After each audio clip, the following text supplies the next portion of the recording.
Magandang buhay sa lahat. Ang daming tanong sa isip ng iilan.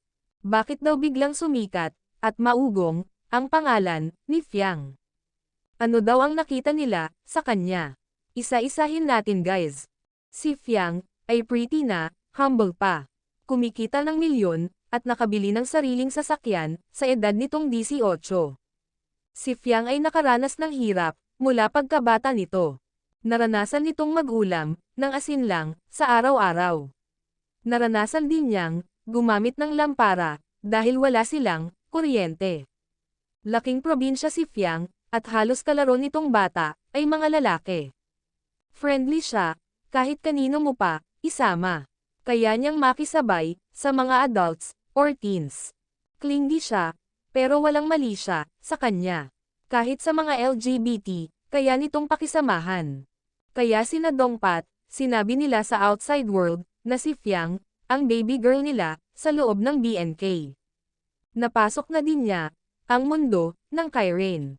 Palaban siya, pero soft-hearted, ang mindset nito, ay nakakabilib. Handa kanyang damayan, at isa siyang maaasahan. Ang daming naka-misinterpret, sa kanya.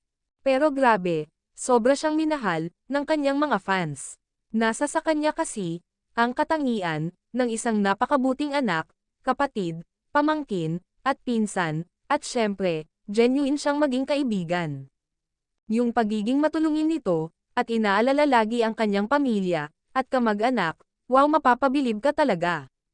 Sa edad niyang 18, marami na siyang iniisip, na responsibilidad. Ang pagpapaaral nito, sa kanyang pinsan. Ang pagpapagamot nito, sa kanyang tito, at unti-unting pagtulong sa needs ng kanyang family. Family-oriented, si Sophia Smith, aka Fiang.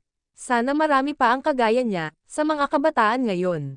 She's willing to learn, and she changed a lot sa BNK. She's very true to herself, very genuine, and have a pure heart.